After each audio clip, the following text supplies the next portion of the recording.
He's speaking on saltwater fishing isn't all about having a boat. And he's been fishing for years. He's the owner of Hookup Baits, which is a great bait if you've never used it. But he's been fishing in saltwater and he's been freshwater kayak fishing. Well, he's kind of getting into the saltwater fishing with the kayak now and all this stuff and mixing it together and really enjoys it. But he's also been on the team California for our national, Florida national. He's going to also talk about that a little bit, I think. So it's all good stuff. But let's get big hand to Chad and bring him up.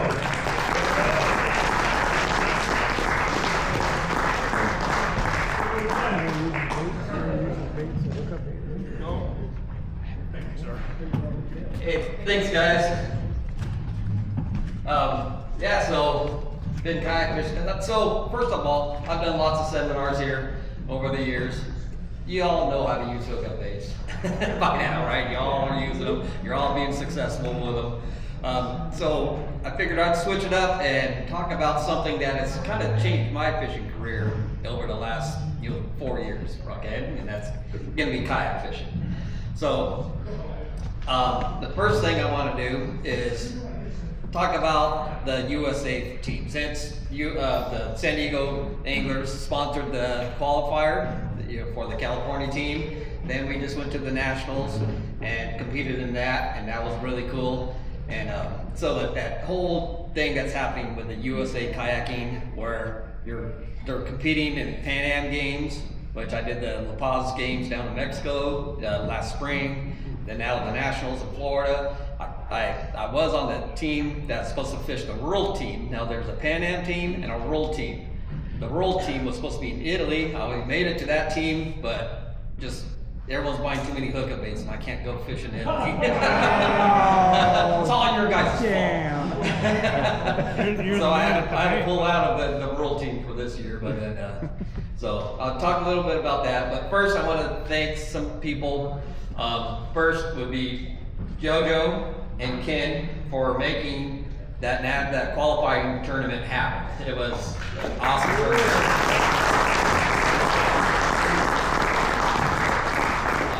They did a great job with it. I know we had a small turnout for what we were expecting, but on social media I see a lot of people that are like, dang, I wanted to do that. So I'm thinking next year it's gonna blow up. So, and plus what if they followed us going to Florida and being the Team California and all that stuff, there's gonna be a lot of people that are gonna want to be part of that next year.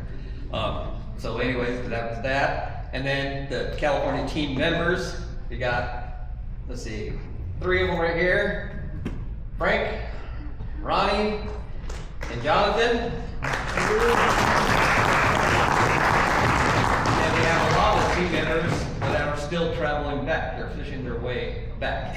So that's what I usually have my kayak rods with me to show you guys what I use in the kayak, but it's still traveling back from Florida on a Cash and Garrett's truck. You didn't hear? Huh? You didn't hear they left in the ocean? Yeah, he just posted a picture. I see my rods in there still. And then Nick is still traveling back, and so we're missing a few people. But I want to congratulate Jonathan. He made it onto Team USA for next year. And also myself. So me and Jonathan are only 2 that made the Team USA last year, or for next year. I'll give you a little story of how the tournament went and everything here in a second. But I want to thank one more person, and that would be Mr. Ron Lennon. Ron Lennon, sponsored the team. He got 25% off for everyone on the team at his shop. But it's really him sponsoring me for the La Paz the tournament last year with the bright kayak and all that kind of stuff and all the gear, and that made a huge difference in last year's tournament and the national tournament. And I'll go over that with his recommendation of the kayak that I used made a huge difference. But since Ron, he's always needing baits because he's an awesome grandfather and he takes his kids out fishing like almost every day. And he goes to Dana Landing to buy them and they don't ever have any because they sell them too fast. So here you go, brother.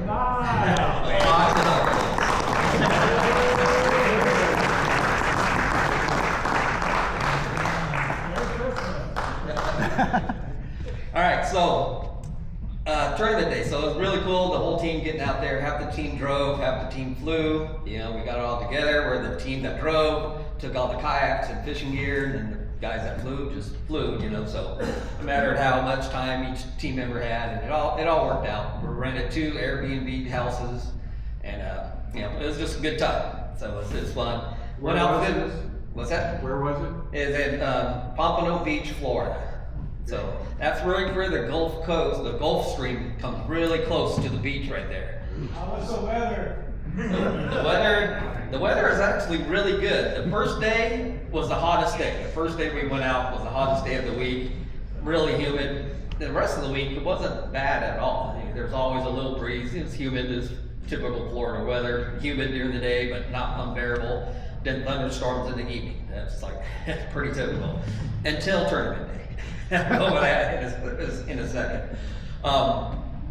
But anyways, we went out the first day, all gun ho, launched our kayaks, you know, and you gotta paddle out maybe a mile to 2 miles before you hit that 100-foot level, and that's where the pelagic fish go. This tournament was for, the main target was pretty much kingfish, but there's also blackfin tuna, wahoo, cobia, grouper, snapper.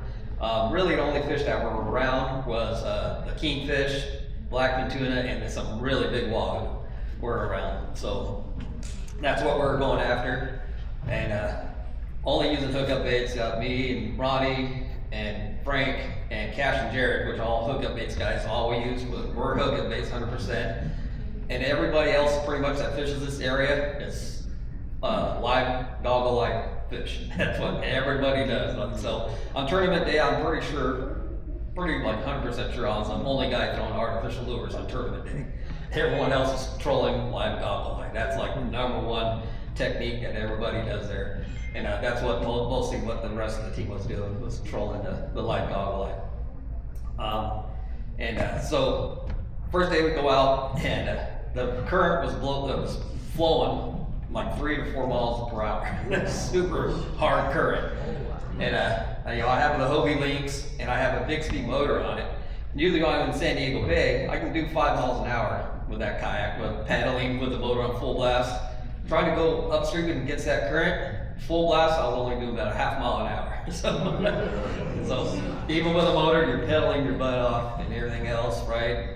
And we had some really big fish on. You know, that's the big problem. The biggest thing with the pre-fishing is learning still leaders. You know, from most of us that fish California, still leaders is not a factor. I've never fished a still leader in my whole life. Well, I found out really quick that over there, you need a steel leader, absolutely. We had a lot of those. So, but we were getting lots of bites, a lot of big bites. I hooked one fish and that stayed hooked for a while, and I couldn't stop it. It had been one of those big wahoos. But they're eating the hookup baits really well. So, but then we got back to the beach after paddling hard for a few hours, and then we started the sand there was like super fine, soft sand. And then we had to go up the beach in the middle of the day when it's the most humid and hot, and, you know, I think we all almost died. we had you know, 5 or 6 kayaks to load up the beach, and we all almost died 5 or 6 times. So it was not that much fun right there. So as a lot of you guys know, Ty Wees, he was the president here a couple of years ago, right, of this club. So he moved to Florida, and he still has his boat. The day before, he said, hey, if you need me to come down to help pre-fish, I'll be happy to do it. So I just like, okay, well, let me see how the kayak fishing goes. As soon as I got home from that day, I texted Ty and said, absolutely bring your boat. So Ty was cool enough that he woke up at 3 o'clock in the morning the next morning, drove the 2.5 hours from where he lived from Pompano, and Ty got to fish with us that whole day, so it was really cool. He was really happy to see us. He misses the heck out of us. So he was happy to fish with us, but then he left his boat with us for the rest of the week. So we were able to pre-fish the next 3 days using a boat, which was huge. Saved our legs. We were able to cover a lot of ground, and mainly is, you know, there's only so much area you can cover with a kayak, so that we were able to cover the ground in pretty much one day. It was more of 5 guys fishing on the boat together, and all using different things and different like rigs. It's more of how to keep these fish hooked is more of what it was. And, you know, this guy get hit and missing it or losing it or breaking it off. Okay, what did you have on it? Okay, this guy get hit, and you know, so we were able to compare notes really well with each other, all fishing on the same boat together. And throughout the week, we got the first day was figuring out the still eaters, and then the kingfish, they hit from the bottom or the side. So they're grabbing the baits from the side every time. They're broadside, and you know that because they leave 2 perfect slash marks of V on your bait every time you get hit, right? So I'm trying to figure out, okay, how do we get to hook these things when they're hitting the baits right in the middle, right? And because we were getting lots of bites, and hooking some big fish. Ronnie had a big fish one day. He fought it for at least 20 minutes or so, and finally broke it off at deep color. But we're catching a lot of bonita also, and so we just kept playing. I kept adding more hooks to the baits, adding a front hook, adding a trailer hook, and then those hooks weren't big enough, so adding bigger hooks to it, and a bigger hook in the back. So a lot of creativity trying to get the hookup baits to work on these kingfish. And finally, it all came together on tournament day, and I was able to hook a couple kingfish and get them in the kayak. So that was cool. But so, anyways, we had good weather the rest of the week on the boat fishing. You know, nice little breeze starting in the afternoon. It's calm in the morning. Tournament day comes, we wake up, it's thunder and lightning, like pretty gnarly, hard downpour rain when we get to the beach where we're gonna launch, and it's windy, it's blowing probably about 20 miles an hour at this time. And so, and this tournament has 100 plus kayakers in it. It's one of the biggest kayak tournaments in the country, you know, so it's the big kayak tournaments, offshore kayak tournament, but the national tournament was inside. So you're fishing 2 tournaments at once. We're fishing the national tournament, which was people from Texas. There's a Texas team that had 12 people, a Hawaii team that had 10 to 12 people, a Florida team, and then California. Right? Did I get them all, guys? Yeah.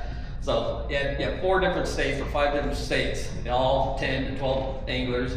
So that was the nationals, was against those other teams that did the same thing, had a qualifier, and then sent the top 10 or 12 to nationals. And that's the people we're fishing against in the nationals. But in the same tournament, you're fishing against 100 other people. Yeah, so it's a pretty big tournament. So you get out there on the beach, and you can imagine 100 kayaks lined up on the beach, and there's just waves crashing, wind blowing sideways, rain. I mean, it's just perfect storm where you're thinking, we're going out on this? Like, and the tournament is called Extreme Kayak Tournament, and it was definitely extreme. And so, you know, the horn blows, and everyone just kind of stands there looking like you first. You know, then the guys start going, and you know, some of them make it through, some of them get dumped. You know, we're like, oh geez. And they start right at daylight too, so it's barely light at this time, and people are dumping, and just havoc is happening, right? So I'm beginning to stand there and just observe for a while, and observed, and you know, we had a couple of our own guys have casualties going out, and so finally I was like, all right, and I seen they had helpers that go through the beach and help different guys, and I seen one guy that was really good at holding your kayak and letting you jump in it and pushing you off and stuff. And so I waited till that guy came down the beach and was available for me. So he came by and I said, hey bud, I'm ready to go. And he's like, all right, let's go. And he got me out there and pushed me out. I got through the waves pretty easily and went through them, no problem. Got out there, and you know, then you start your 2-mile paddle with the side wind and big swells, and the farther you get out, the higher it gets. So it's kind of like the surf was the beginning. If you made it through the surf, you might be okay outside. If you got flipped in the surf, it was probably a good thing, because you're gonna get flipped outside if you didn't make it through the surf. It was pretty much that kind of thing. So, so I got out there and I learned, I flipped my kayak in La Paz. We had a day where we weren't supposed to fish because of this high winds. Well, I'm going fishing anyway. And I went out in pretty much similar seas. And I made the mistake of turning my kayak down swell, and paddling down swell. A swell came up behind me and did one of these. And so when I got out there and stuff, I was just like, I am not ever letting the swell behind me. I'm staying head into the swell, no matter what. And so I just the whole day stayed in the swell, and it was just a mixed sea. There's waves coming from the side, this way, it was just like washing sea. And so you really had to always watch the waves coming to you and position your kayak constantly. To keep your nose and keep it from getting you sideways or behind, and keep your kayak from turning around from pushing you backwards and all this stuff. And I got out there to the grounds. I immediately started catching bonita, which is good. And as long as you get in action, it's good. So I caught 3 bonita pretty quick, and then caught my first king, got that on the boat. And then about an hour, I got another 1 or 2 bonita, and caught my second king, which is the bigger king. But right at color, a shark nibbled on its tail, and it disqualified my fish. So, yeah, so that was a bummer. So I would have made the podium. I would have got like a 5th or 6th place in the overall tournament if both my fish counted, but I didn't. But I was still able to make the USA team with that 1 fish that did count. So yeah, that's cool. I was out of the money, but made the USA team. But some nice fish were caught. Like of the 100 and some people, I would say only maybe 40 maybe made it out. 30, 40 guys actually made it out. A lot of guys just looked and said, nope, above my pay grade. and then there's a lot of other guys that tried and just got rolled and came back in. All right. So some valuable lessons learned from going out in big seas like that. One thing I observed that was pretty amazing is the team there's 5 guys on the team that had the Hobie Lynx, which is kind of known as a bay, the soft water kayak, right, Ron? Right? Those are the 5 guys that got out pretty well. And then, plus what, you have a Revo or? Yeah, he has a Revo, which is a kind of a cheaper Hobie, but it's quick and nimble. Then there's 4 guys that had the Hobie Pro Anglers, the big Cadillacs. Well, what happened, from what I was just observing and watching people, those big Cadillac ones were too slow and not nimble enough to adjust to the waves coming sideways, right? Or when a wave hits you, turns you around, you can't regain your position for the next wave coming. And that's what I noticed happened with those big kayaks, is they weren't nimble enough to handle the seas. And so having a fast, nimble kayak that was also stable was a huge thing. All right, so yeah, that was pretty surprising. And everyone says, and I've had a Pro Angler for 10 years. I love it. It's awesome. But I never used it in waters like that. And it was having something you can turn fast, and that's quick acceleration. You can paddle, and you can turn and move it fast. Was a huge difference. All right. And that was the first thing I noticed. And then the second thing I noticed, because this was a kill fish tournament, so everyone had kill bags on their kayaks. And almost everybody puts that kill bag right on the front of their kayak. Well, when you're going through waves and chops like that, half of the stuff you're blowing through the wave. You're not really going over a wave, you blow through it. Well, now you have this big bag on your front of your kayak. You go blow through it, you have that much room more of catching water. And you hit that, and you have that much more force that's throwing you sideways, turning you around. And I kept seeing that happen time to time. Guys going through the surf, they go through, that first wave hits that bag and almost tears the bag off their kayak and turns them around. Well, then the next wave hits them when they're sideways and they're done, right? I put my bag under my seat, and it fit perfectly under my seat, and it was a game changer. It was awesome. So that's one thing. If you're gonna put a kill bag on your kayak, find one that goes under your seat. Put it on the front of your kayak. It's no bueno. You're playing out punching through waves. Okay, so that was another thing, big lesson learned. I think I was one of the only guys that had it on the side. Everyone had it on the front. So that was another big lesson that I just put it. Only reason I put it under my seat is because I had a big fish finder on the front, and I didn't want to move my fish finder. So I found another spot for my kill bag. It's not because I was super smart to do this. So it worked out. So anyways, and then there was a couple other guys. One guy from the USA team from La Paz, he had a Lynx, and he was another guy that got out and did well. Did pretty well until his seat broke. his seat broke, and then he couldn't balance himself, and then he rolled a couple times after his seat broke. Yeah, he telling me that, I asked him where it was, so I wanted to see it. It was one of the little bolts that holds the backrest, and so it broke, and so once the seat broke, he couldn't balance, because there's a lot of those waves where you're like leaning way into it to get, so you don't flip. Once you can't lean no more, you're in trouble. So anyway, it was a pretty gnarly tournament, but really well put together, and big stage on the beach for the winners and all that kind of stuff. And, $3,000 for the first prize, and, it's pretty good money.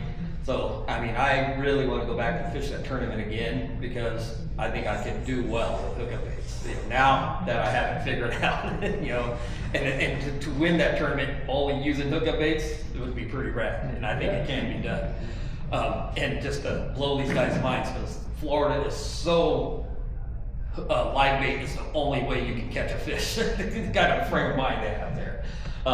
So yeah, I want to try to get back there and fish that tournament again next year, or soon again in the next couple of years. Cliff. Are those kingfish the ones with the gnarly teeth? Yeah, they're just like a wahoo. Like a finger off? Yeah, they basically are just like a wahoo. I mean, I was fishing 40 pound, this is a funny thing, I use 40 pound straight model like we do here, right?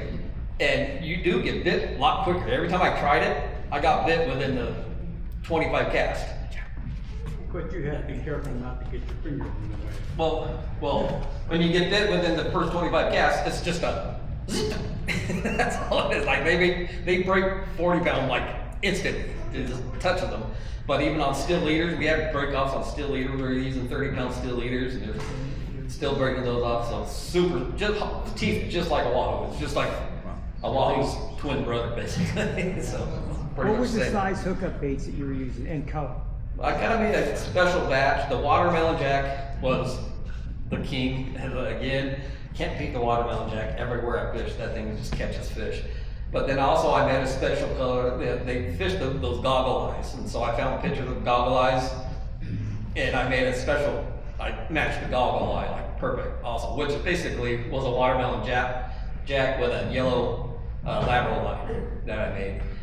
And then also I made custom. I did the big game size with 2 ounce heads in them, and that was probably the best. So it was instead of 1.5, it was 2 ounce. And I made those just for that area too, for that tournament. And that was what I got both my kingfish on, and I got most of my bites on. So basically a 1.5 watermelon jack, you're gonna do good there. That was like I said, with all 5 of us fishing together, where you're using all the different colors, and by the end of the second day, every one of us was using watermelon jack or the Google eye, which is pretty much a watermelon jack with a yellow line. I was wondering what, like, on the 40 pound, breaking a lot of them off, what drag? I was fishing actually loose drag, just because they just bite? They just bite it, yeah, they just bite it. Yeah, that's just their teeth are just super gnarly. If you ever wahoo fish, it's the same thing. You have to use still leader. If you look, the first day, my first fish I hooked was a kingfish. Right when I got out there, and I was just using regular line, and I actually got to fight it for a little bit, like right to where I got it to deep color, and then it just came off. Actually, it didn't bite me off, and I could tell just by how my bait was mangled. I had to have got on the main hook right in his lip, but even then, my 40 pound leader had a couple of like gnarly nicks on it. I don't know how much longer my line would stay together, even though I hooked him where he wasn't biting my line. Still, my line was about to break just by touching his teeth somewhere along the time, So yeah, that was a big learning curve of still leader and adding hooks to the hookup baits to catch how these fish go. And once I got that figured out, I think we would catch them just faster than most guys did with the live bait, actually.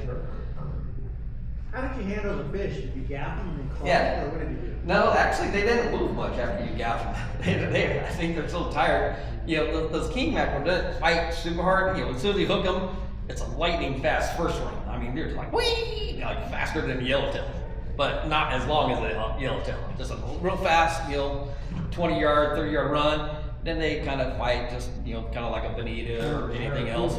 Then you get them to the kayak, and they'll do another, 10 to 20-yard run, and then they come in, you gaff them, and they just kind of, you didn't need a glove or anything. They had no more fight in them. So I was kind of surprised. They're kind of weak for how speedy they are and everything else. What weight, steel leader did you have using, and did you use single strand or? Yeah, we bought the braided and the single to try them both out, and we ended up with the single we liked better, and 32 and 38 pound. So that was that too. And we still put a model leader above it, 40-pound model leader, and then model leader to 50-pound braid. Anyway, that's spinning setups, the Saragosas and I-rods is what I was using. Hey, some of the guys are using those live bait. You all searching for fish, or was everybody using choppers somewhere? No, they just, basically on a kayak, it's all slow troll. So you're just putting out, what they were doing is putting out one fly line and trolling it, and then another one with a 3 to 8 ounce sinker way in front of it, like 10 feet in front of it, with a rubber band kind of thing or something, and putting one down. So they're doing one at mid water column and one on the top, and then just put them out and paddle around. Where what I was doing, I was trolling half the time. When I was trolling like a 3 or 4 ounce hookup bait, so it got down, and then I was casting ahead with the 2 ounce. Casting, as I'm paddling this way, I'm casting it like kind of at a 45, and as it sinks down, I'm paddling by it, and then when I go by it, then it swings and comes back up, and that swing triggers a lot of bites a lot of times. Or once I get by it, I'll just stop pedaling and let my kayak turn a little bit, and then do like a yellowtail retrieve, just retrieve it back. Then there's wrecks out there, and actually this is how I caught both my kings. I use my Navionics, see the wrecks, park on the wrecks, and then just sit there and slow paddle to stay on top of the wreck, and then start casting along the wreck, letting it sink down. I was in like 200 feet of water, so I was letting it sink down about 100 feet and retrieving it back, and both the fish hit about halfway back on the retrieve. I got both my fish, so it's kind of cool. Those super rough, gnarly conditions, I still got both my fish on the cast and retrieve. I guarantee you I was the only one in the tournament that did that too.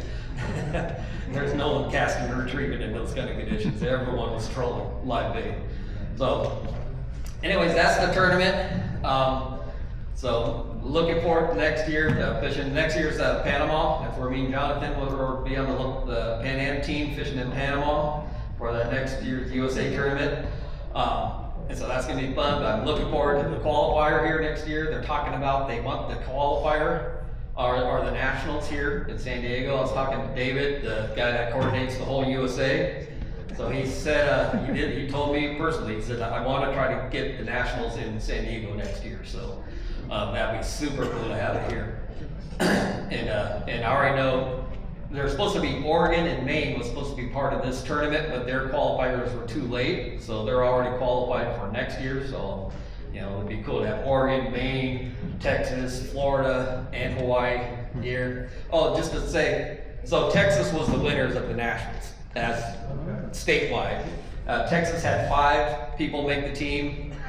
California had 2, and Florida had 1. So we came in second. Anyway, yeah. It was kind of cool that the home team only had 1 qualifier. So I would be humiliated if somebody from the other side of the state came to San Diego Bay and outfished me, but that was me and the boys were talking about there. We're like, I don't see that happening. Were the boys in Texas using the same technique?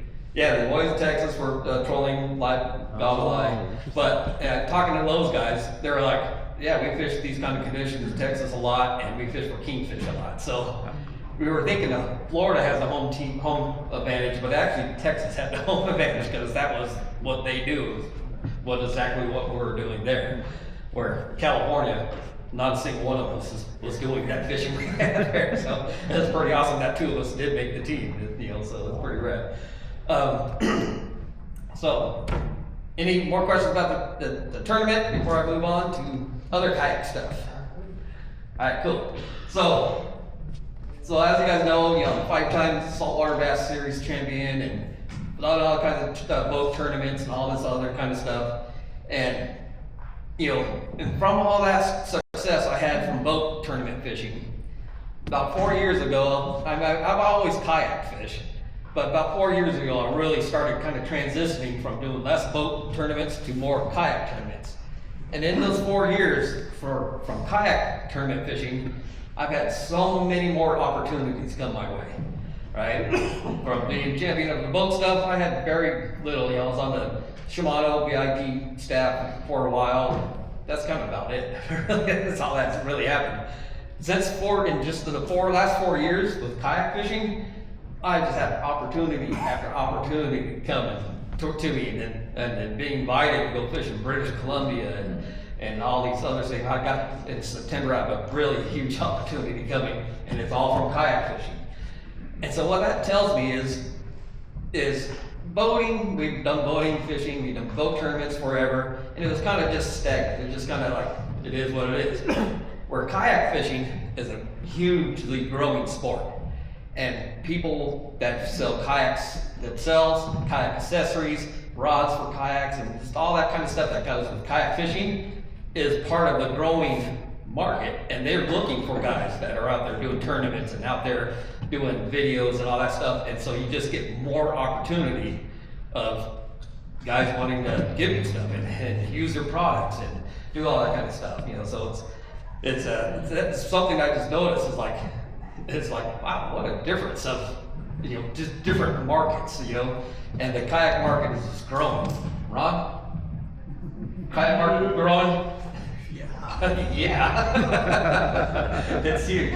And that's just because the kayaks are so comfortable nowadays and so stable and so reliable.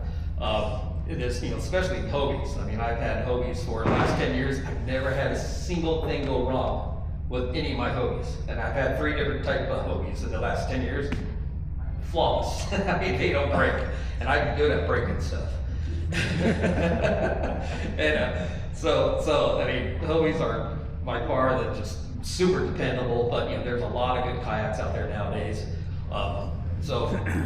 But the one thing I have noticed is that Hobie leaks that Ron set me up with for the Mexican tournament, and then now that I've been using a lot. And that thing is just, a lot of the complaint you get nowadays, because, you have a lot of like the pro anglers and a lot of the newer kayaks coming out. Yeah, they're awesome. They're like mini bass boats. It's like my other kayak. I have 2 kayaks. I have a new canoe, which is a super stable, super comfortable 360 seat with a motor on it, forward facing fish finder and all the stuff. It's basically a bass boat, just a one-man bass boat. And it's awesome to fish out of, but it sucks to load and launch and all that kind of stuff, right? And you get that a lot from a lot of people. It's like, yeah, I got this cool, you have so many cool accessories to add to a kayak now. It can get really easy to where your kayak gets up to like 200 pounds, with all the stuff on it nowadays. And it's like, and then it gets hard to load and hard to unload, and it gets it almost sometimes will turn you off. It's like, because you don't want to hurt your back, loading and unloading your kayak. This Hobie Lynx fixes all that. 45 pounds, right, Ron? 45 pounds. And it's super light, and it's just as stable as any kayak you're going to get out there. And so, then so I get a lot of older guys say, oh, I don't kayak because I can't lift the damn kayaks. Well, you can lift the Lynx. It's just pretty easy, right? And it's stable and it's comfortable, and there's so many advantages to kayak fishing, right? So, a little example, I got my fully rigged Hookup Baits tournament boat, awesome boat. I used it 6 times last year. I used my kayak 1 to 3 times a week, the whole year round, right? So it's just, you can put it in your truck and leave it in your truck, go to work. You have an early day, drive to the bay. And we're so fortunate to live here in San Diego, where you have a great kayak shop, and you got 2 bays that are free to fish 24 hours a day, 7 days a week. I mean, that's not like hardly anywhere has that. It's even free to park. In Florida, we have to pay for parking every day to go kayak fishing, right? So in San Diego, we are spoiled for kayak fishing here. It's pretty awesome. There's really nowhere I've been in the country where it's as accessible as it is here. You got launch ramps and docks that you can drive right up to, throw your kayak in, super easy. You don't have to drag it across the beach, unless you want to. Even La Jolla, if you want to go offshore, but you're able to back right up to the beach. I mean, it's pretty simple, and it's not not a soft sand beach. It's still pretty simple if you want to go off La Jolla. But you know, we got great fishing in our bays, and it's super easy to kayak. And like I said, nowadays the kayaks are super stable, super easy. And you know, a lot of people have told me that in the San Diego Bay, well, you got those big boat wakes and all this stuff. I've spent hundreds of hours in San Diego Bay fishing, out on the main channel, in the main channel. I've never once even came close to being flipped by a boat wake. Never. It's not the right kind of waves that's gonna float, that's gonna flip you, really. And you got those big yachts that throw these big wakes. It's not the right kind of wave that's gonna flip you, you know, unless you're really doing something wrong. Okay? So that's kayak fishing. It's changed my career. It's a huge, I get to fish with huge kayak influencers from all over the country now. It's expanded the hookup baits market, you know, way more than boat fishing does. And just because it's such a growing market, it's a good market for us, it's good sales for us, and then it just brings me more opportunities. You know, I'm getting invited. I just did a British Columbia trip because it's the first lodge in British Columbia to offer kayak fishing. And so they got 14 guys from all over the country that were known kayak guys to go up there. They invited us. All we had to do is pay for our flight to get there. I mean, that's the kind of stuff that's happening with the kayak world, you know, so it's pretty cool. Parties, you know, if you don't have a kayak, it might be something you want to do. And the Hobie leases are cheap. How much? Yeah, they're $29.99. Yeah, $3,000. We have some right now that are 2 years old. They're deal boats that we got. Yeah. And they're like $600 off. Sweet. So yeah, he's got deals on the links right now too. So yeah. So you keep mentioning Ron, and why does he know a lot about it? Oh, if you don't know Ron, Does he have a store? Fast Lane Kayaks, yes, right there on Mission Bay, Dana Landing, where Ron is from. So okay, he's got a really nice shop here, kayak shop here in San Diego. So we're gonna do questions. Yes, questions. You get asked a question. Well, first, wait. Who was the non-San Diego Club members here? Non-members. Yes. Non-members. You get a free bait if you came and you're not a non-member. Yeah, you get it. Everybody put your hands up. Let's go. Let's get this over with. I just resigned. I know the guy over here, the non-member. Okay, anyone got some questions? Anyone got questions? Cliff. When you're using a hookup bait with the steel leader, how do you connect it to that? You know, that's one of the things about hookup baits. It's tough for me to get that. That's still through the eye of the thing? Oh, it's super easy with a steel leader. Just threads through. Well, yeah, the single strand, it just actually says right on the back of the package, the single strand, you put it through, do 5 loose loops, and then 5 tight loops, or tight wraps.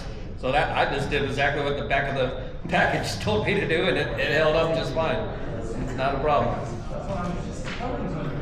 On your hookups, I keep hearing about getting hit rods going down. Yeah. I can't feel it. I don't know how to feel it. Okay, are you using a spinning or a casting reel? He's asking, you don't feel the bites when the hookup baits are sinking. As we all know, the hookup baits get bit very well on the drop. I'm down now. So, yeah, so he's not feeling the bites. Are you using a spinning or a casting reel? Both. I've done it with both. Well, a casting reel is you're going to feel the bite, right? Because you have a direct line going to your bait. You don't have line laying on the water. So a casting reel, you'll feel the bite. A spinning reel, it's all by sight. You're watching the line. That's why you use white braid. You're watching that line, and being able to read that line will tell you everything. So Right? what do you do? Does it go slack or something? Or? It will go slack, it will go faster. A lot of times it'll just be a tick. You got that normal rhythm. As it's sinking, you got that rhythm. Your line kind of does a steady rhythm. When it does anything other than that rhythm, close the bell and set the hook. Well, you know, a lot of times when I'm fishing his baits, a lot of times, especially with bass, a lot of times will be when you're working it, all of a sudden you'll feel weight on it. You won't feel the bite, you'll just feel weight. Yeah. And then you just set the hook. Because he's eating it and you're just feeling the weight of the fish. Bites come in every type of form there is, but you learn to read line that tells you absolutely everything. So just use white braid in the spinning reel and read, just watch that line. When I'm fishing, all I'm looking at is that line, and that line is telling me exactly everything that bait is doing, and if the fish is doing anything to that bait. So read the line. That's my opinion is the best way. You know, it takes time. It just is time on the water reading that line to get where you know. Well, to learn how to fish it to begin with. Yeah. But I keep hearing about it and I just not Yeah, feeling you're it. getting bit. Are you ever coming back when your bait folded over? A couple of times. Yeah. Okay, that's fish eating it on the way down and then spitting it out. That's the only way it folds over. So you're getting bites. You just gotta learn to read that bite. Okay. Now you mentioned you adding hooks on your hookup bait. How do you do that? So adding hooks to the hookup baits, I add one to the front, and it's the owner single replacement hooks that you do on like crankbaits. And I add that to the front on a little swivel. So I put that on a little swivel. You open up the eye, put the swivel in there, and then you just tie it when you tie your bait on. So then you get the front hook. And then the same thing on the back, same thing, but I get a swivel that just barely fits over the barb of the hook. And with a pair of pliers, just pop it over You that got a barb, trailing hook. and then hook it facing downward through the tails. Oh, okay. So Yeah. the front hook is just dangling there? The front hook, just like a slow pitch jig, is dangling. Yeah, it's just dangling around the front. Okay. How do you fish hookup baits for halibut? Hookup baits for halibut. Basically go bass fishing, especially in San Diego Bay. Just go bass fishing, you'll catch halibut. It's really tough to target halibut, but I mean, I would just fish the edges of any kind of structure, and like if you're in 20 feet of water where you normally use a quarter, I would use like a 3/8. I always step one size up if I'm wanting to catch halibut. Step one size up than what you would normally use, just so you're Walking off the bottom at all? just fish it just like a bass. I mean, years ago when the Scripps SeaWorld kind of hired us to catch the broodstock for the halibut, that's the only time I've really ever like targeted halibut here. We had 3 days to catch halibut for them, and we did halibut fishing the first day.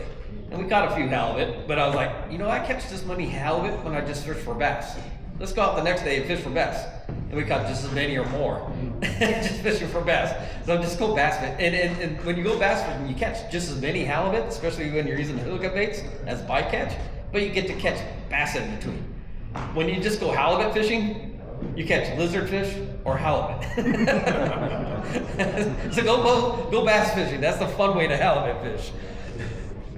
Yeah, going back to where you're popping the lines on the kingfish. Yeah. Have you ever thought of using not too kinky for that, or? Titanium. Yeah, the titanium. I looked at that stuff, but that was like $25 a roll compared to $5 a roll.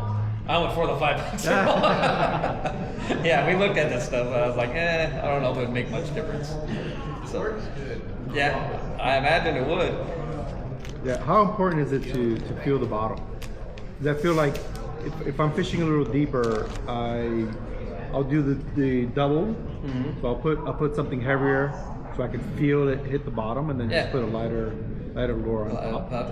Well, see, that's the thing is like, especially with like the rock fishing stuff I do up north and stuff. People are like, well, make an 8 ounce, make a 10 ounce. Well, you get too heavy, you take the magic away from the baits. That half your bites come on the fall from especially bass and rockfish. You get too heavy where it's just rocketing down, now you're losing that part of your magic. That's why I only make a 6 ounce bait. A 6 ounce bait still sinks and still sinks fast, but it glides the whole way down. If you get anything bigger than 6 ounce, it's sinking too fast to ever get bites on the way down, right? So that's the same kind of thing. If you go too heavy in shallow water, you're gonna just your main bait is sinking too fast to really get bit good, and it's just towing the second bait down with it. You know, once you get down there, you got that nice little bait that they're gonna eat and stuff, but you're missing some of the magic of the sink when you're going too heavy just to fill the bottom. And that's what I say with hookup. So a lot of people, especially with rock fishing, are so into like they have to fill the bottom. And it's kind of cool up in the Central California. where now you go out on those boats and 90% of the boat is using spinning reels, casting a double hookup bait rig, and they never even get close to the bottom because they're bit before they are. And so I kind of finally convinced people, you don't have to feel the bottom. The fish are near the bottom, and the hookup baits get near that bottom, they're eating. You don't have to be on the bottom dragging the bottom, right? And that's the difference of fishing with a hookup bait and fishing a double dropper loop or something, right? You don't have to feel the bottom.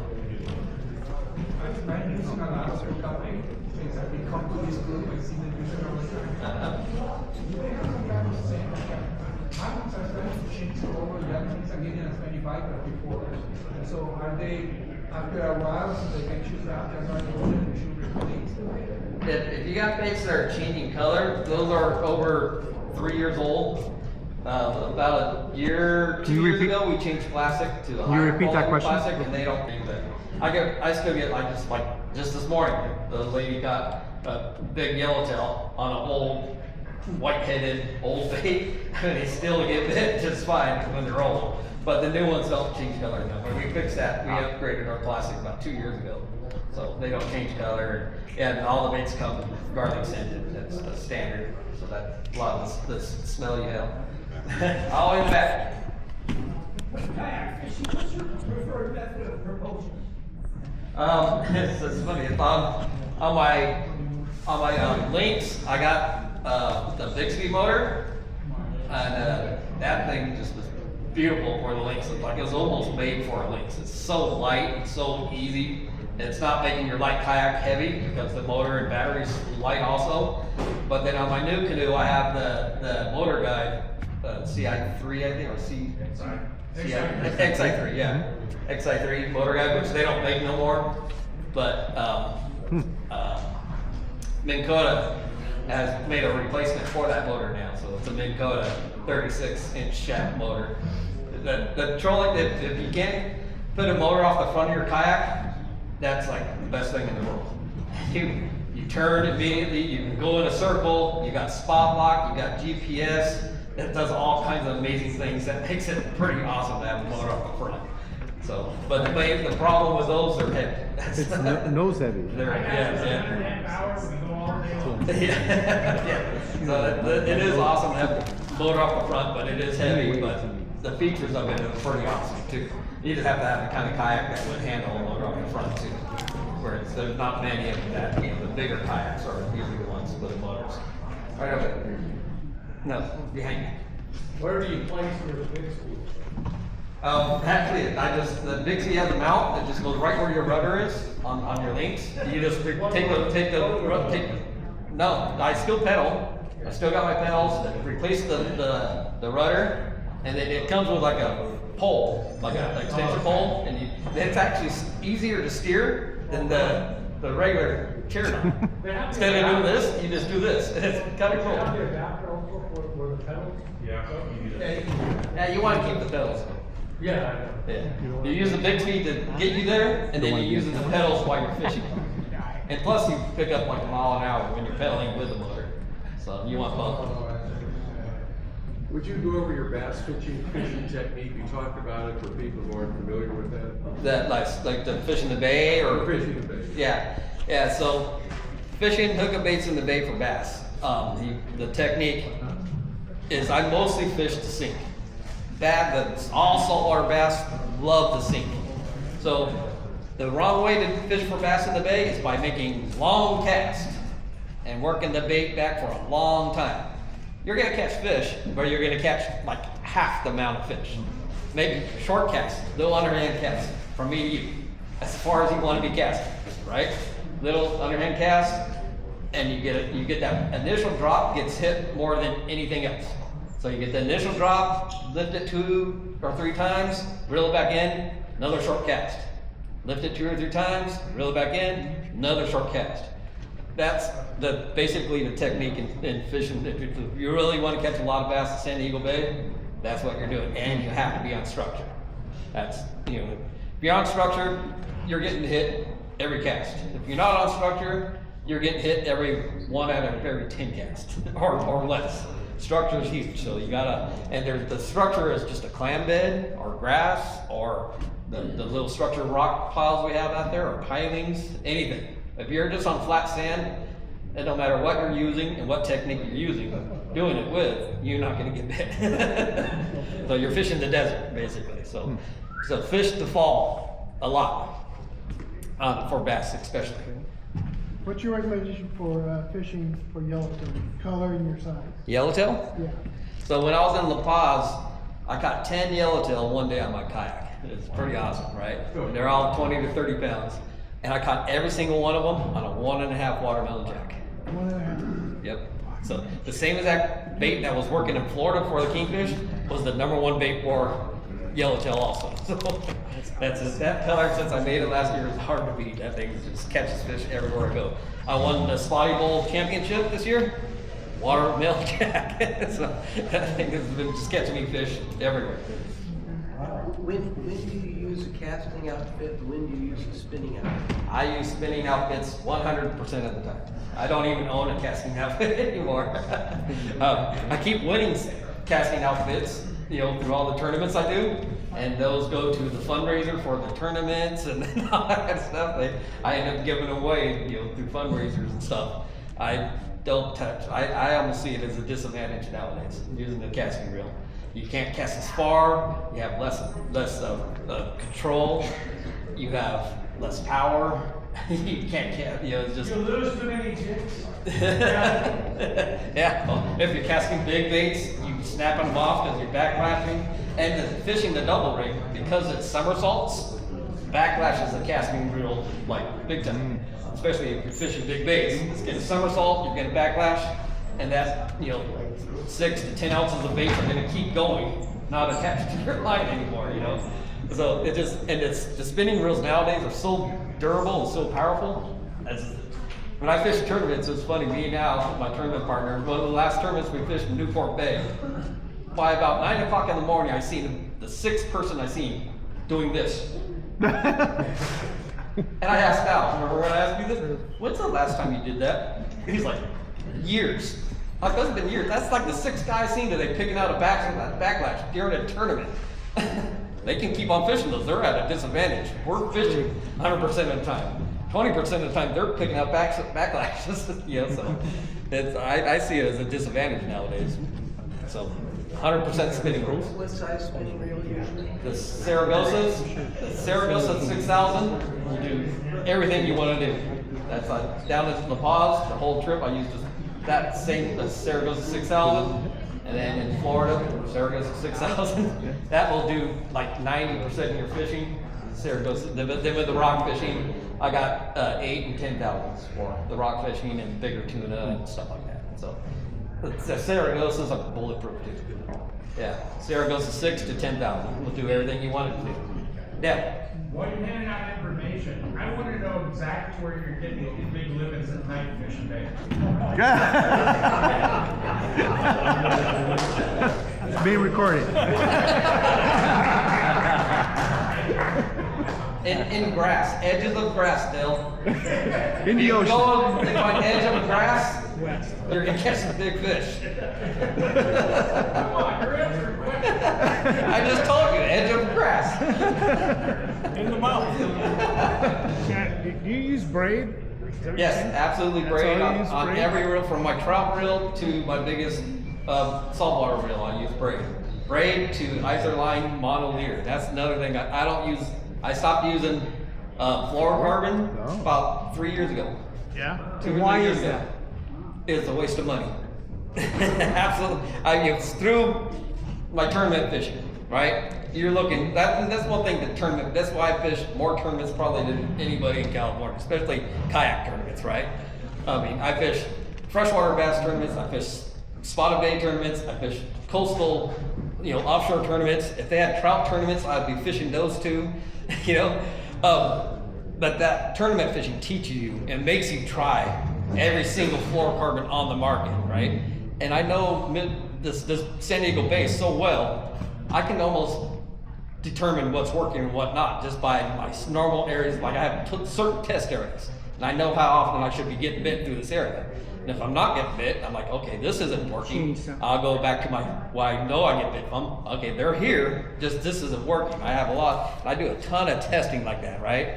And through that, I tested all the different fluorocarbons, especially with spotted bay bass. The main thing I was getting broken off, fishing pilings and fishing heavy structure.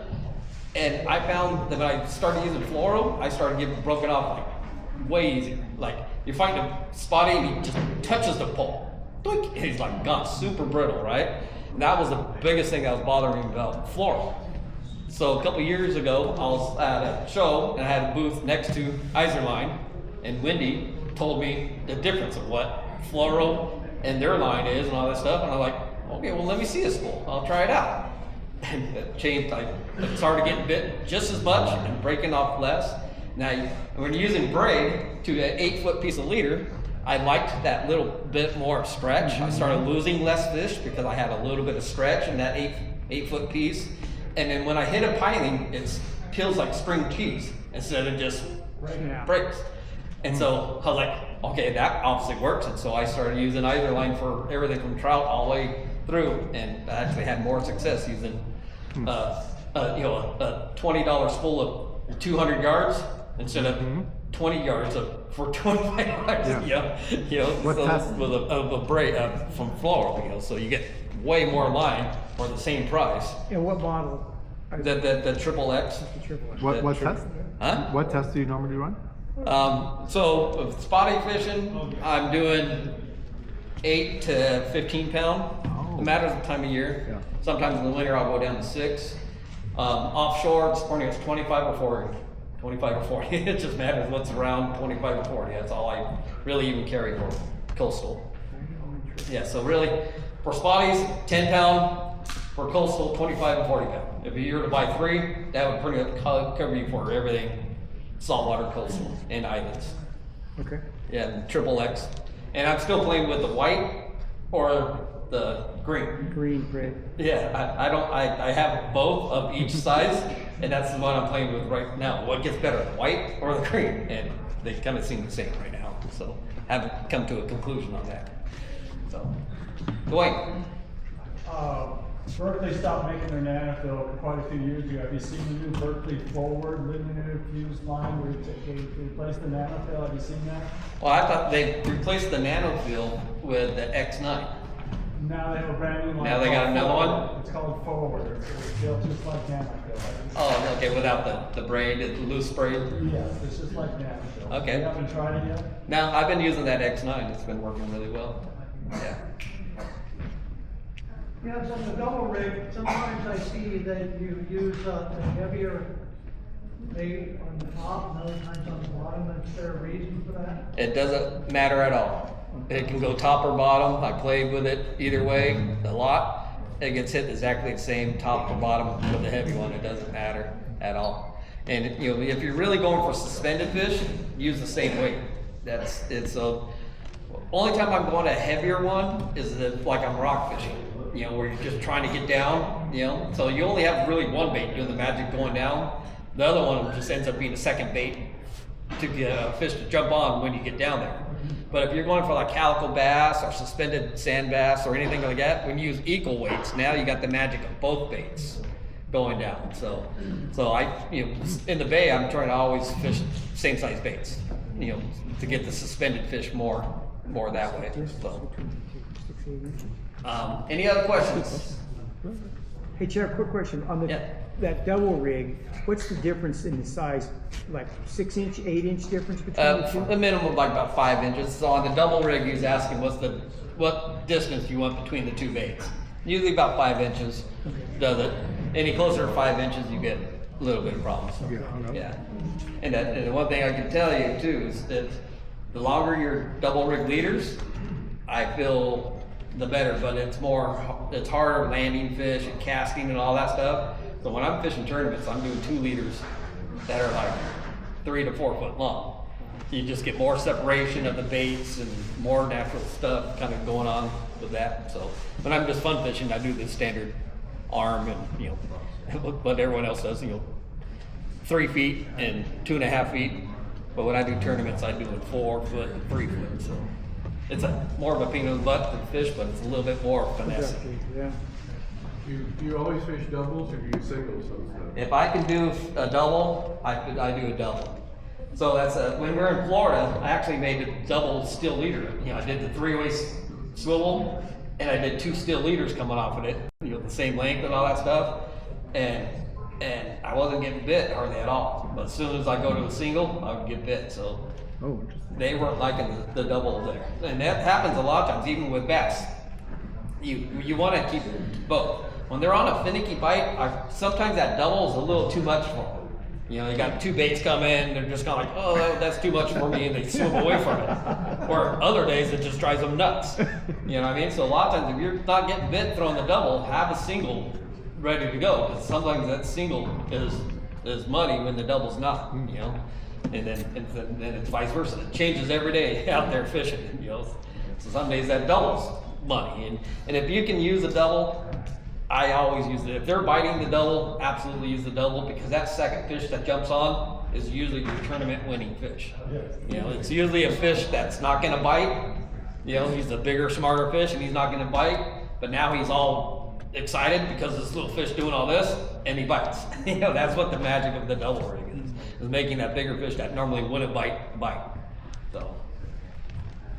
So in the bay on your doubles, what size lengths of the leaders do you recommend? I just do it shoulder to shoulder, right? The first one, I tie it to my swivel and just kind of hold my swivel and go about that far.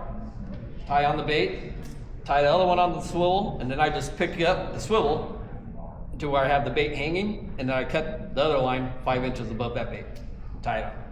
So pretty long but close together. Yeah, well, about 5 inches together. You know, just kind of like I hold it up, and then when it's about that high above my other bait, I just have my scissors and cut it. It's not super. I mean, I fished them all the way up to where they're a foot long and 2 foot long. I mean, little tiny ones. It still works when they're biting. They're biting. It don't have to get too technical with the leader lengths too much. You tried that? I have not. What? Just a swivel or 2 swivel. Yeah. There's a rockfish tournament where JoJo made, she had about a 2 or 3 foot leader, and then her other leader was about 8 feet long. Because she got tired of breaking, tying leaders on and asking us to tie it. And she ended up winning, it was the Southwest Rockfish Tournament, and she ended up winning that tournament. And she, you know, she's just sitting there, put that down there, and she's on the wrong side of the boat, line going under the boat. She's playing with the radio. Oh, I got one. It was like a 6-pound red. Wow. Okay, we'll do that again. You know, and we're over here fishing, and we're like not paying attention. And she reels it up, and I'm like, she has the swivel at the top of her rod. I'm like, what? You know, I have to grab the line and pull the fish up. I'm like, what the hell is your leader so long? Okay, well, it worked. Put it back down. She ended up catching 2 more big, 6 to 8 pound reds, and she ended up winning the tournament. So sometimes an 8-foot leader off of it is the way to go. So, and that's something I kind of learned. It's in Florida. You know, they put that weight down, and they go 10 to 20 feet to where they put where they finally put their bait when they're trolling. So their weight is way, like, you see them reeling in the fish, and they're only halfway in. They got to stop and then take the weight off, and then they still fight the fish for another minute or 2 after that. And it's like, wow, they put that weight way out there. How far were you putting your weight, Jonathan? 30 feet. 30 feet? See? That's crazy. That's like a East Coast thing. We don't do that out here.